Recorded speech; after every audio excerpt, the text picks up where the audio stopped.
നമസ്കാരം, ഏവർക്കും നല്ലൊരു ദിവസം ആശംസിക്കുന്നു. സ്നേഹപൂർവ്വം സ്വാഗതം ചെയ്യുന്നു. UAE-യിലെ അതിശക്തമായ മഴയിലും കാറ്റിലും അടിയുറപ്പിച്ചു നിൽക്കാൻ സാധിക്കാതെ കാലിടറിപ്പോയ ഒരു മരം തളർന്നു വീണു പോയെങ്കിലും ജീവൻ നിലച്ചിരുന്നില്ല. ഒരു കരസ്പർശമേറ്റപ്പോൾ താങ്ങി നിർത്താൻ ആരോ വന്നെന്ന് കരുതി കാണും. എന്നാൽ സംഭവിച്ചത് മറ്റൊന്നായിരുന്നു. അവയവങ്ങൾ ഓരോന്നായി മുറിച്ചു മാറ്റപ്പെട്ടു. അങ്ങനെ തളർന്നു കിടന്നൊരു ജീവിതം അവസാനിച്ചു.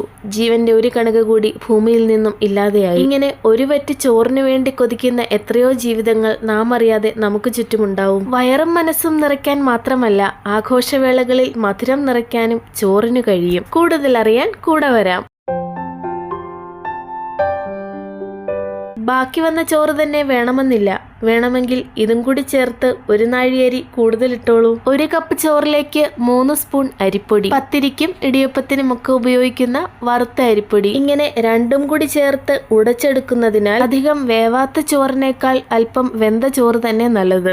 ഉടച്ചെടുത്ത ശേഷം അവസാനമായി 1/4 കപ്പ് ചോറും കൂടി. ഇതിനി ഉടച്ചു കൊടുക്കേണ്ട ആവശ്യം വരുന്നില്ല. അല്പനേരം ഇവിടെ കാത്തിരിക്കട്ടെ. ഒരു കുഴിഞ്ഞ പാത്രത്തിലേക്ക് 1 സ്പൂൺ പശുവിൻ നെയ്യ്, 1/2 കപ്പിനേക്കാൾ അല്പം കുറവ് എന്ന അളവിൽ പഞ്ചസാര നിരത്തി വിതറിയിടണം. ഇനി തീ നന്നായി കുറച്ച് അല്പനേരം കണ്ണും നട്ട് നോക്കിയിരിക്കാം. അധികം അലിയും മുൻപേ ഇളക്കാൻ ശ്രമിച്ചാൽ പഞ്ചസാരയ്ക്ക് സ്പൂണിനോടോ തവിയോടോ ആകർഷണം തോന്നാനുള്ള സാധ്യതയാണ്. കല്ലുപോലെ സ്പൂണിൽ ഒട്ടിപ്പിടിച്ച പഞ്ചസാരയെ നീക്കം ചെയ്യാൻ പിന്നീട് വെള്ളത്തിൽ അധിക നേരം ഇട്ടുവെക്കേണ്ടതായി വരും. സമയത്തിന്റെ താളം തെറ്റാതെ ശ്രദ്ധിക്കുക. ഇനിയും വൈകിയാൽ പഞ്ചസാര കരിയും കരിഞ്ഞ ചുവയും ഉണ്ടാകും. കൊഴുപ്പ് നിറഞ്ഞ 1/4 ലിറ്റർ പാൽ, പാക്കറ്റ് കണക്കാണെങ്കിൽ 1 പാക്കറ്റും അധികം 1 പാക്കറ്റിന്റെ പകുതിയും കൂടി. ബോക്സിൽ കിട്ടുന്ന ലോങ് ലൈഫ് മിൽക്ക് എത്രത്തോളം ഗുണകരമെന്നറിയില്ല, എങ്കിലും പറയാം, ഗുണത്തേക്കാൾ രുചിക്ക് പ്രാധാന്യം കൊടുക്കുന്നുവെങ്കിൽ അതുതന്നെ തിരഞ്ഞെടുക്കാം.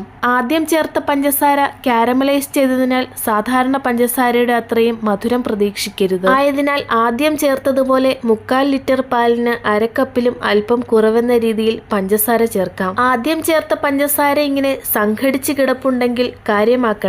സാവധാനം അത് ലയിച്ചു ചേരും. തിളയ്ക്കാനായി തയ്യാറെടുക്കുന്ന വട്ടം കറങ്ങി നിൽക്കുന്ന പാലിലേക്ക് എടുത്തു വെച്ച് ചോറ് ചേർക്കുമ്പോൾ ഒന്നോർക്കുക, ഉപ്പിട്ട് വേവിച്ച ചോറാണ് ചേർക്കുന്നതെങ്കിൽ പണി പാലും വെള്ളത്തിൽ കിട്ടും. ശേഷം പിരിഞ്ഞ പാൽ കളയുക തന്നെ നിവൃത്തിയുള്ളൂ. വെള്ളത്തിൽ വേവിച്ച ചോറിന് പാലിന്റെയും പഞ്ചസാരയുടെയും രുചി ആവാഹിച്ചെടുക്കാൻ കഴിഞ്ഞാൽ അവിടെ കഥ മാറി. കുറഞ്ഞ തീയിൽ 1/2 മണിക്കൂർ വേവിച്ചെടുക്കുമ്പോൾ ചോറിന്റെ നിറവും രുചിയും മാറും. പെട്ടെന്ന് കുറുകി വരാൻ അല്പം അരിപ്പൊടി കൂടുതൽ ചേർത്താൽ രുചിക്ക് കോട്ടം തട്ടുക തന്നെ ചെയ്യും. വെള്ളം ഒരൽപ്പം പോലും ചേർക്കാത്ത പാലിൽ കിടന്ന് തിളച്ചു വറ്റി പാലിന്റെ അളവ് അല്പം കുറവ് സംഭവിക്കുമ്പോൾ പാലും ചോറും വെവ്വേറെ കിടക്കാതെ കുറുകി പാകമായി എന്ന് കരുതാം. കുറുകിയ പാലിൽ നിന്ന് ഉയർന്നു വരുന്ന കുമിളകളുടെ വേഗതയും കുറഞ്ഞു. സ്റ്റൗ ഓഫ് ചെയ്ത് പാചക വിദഗ്ധന്റെ നിർദ്ദേശപ്രകാരം മുന്നോട്ട് നിൽക്കുന്ന മധുരത്തിനെ പിന്നോട്ടേക്കാക്കാൻ 1 നുള്ള് ഉപ്പ് ചേർക്കാം. പാലടയല്ലിത് ചോറെന്ന് സ്വയം മനസ്സിൽ പറയേണ്ടി വരും. കശുവണ്ടിപ്പരിപ്പോ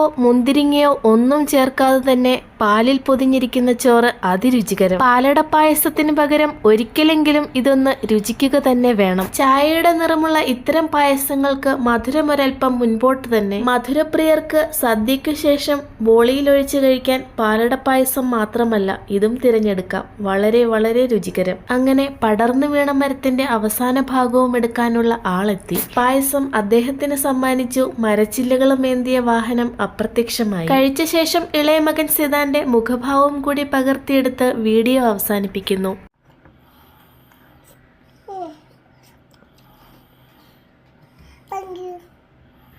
സ്നേഹം പങ്കിടാൻ കമന്റ് ബോക്സും ഹൃദയം കൈമാറാൻ ലൈക്ക് ബട്ടണും കൂടെ കൂടാൻ ഫോളോ ബട്ടണും അമർത്തണമെന്ന് അഭ്യർത്ഥിച്ചുകൊണ്ട് ഇന്ന് ഇവിടെ പറയുന്നു. നിങ്ങളുടെ സ്വന്തം ബീഗംസ് കുക്ക് ബുക്ക്.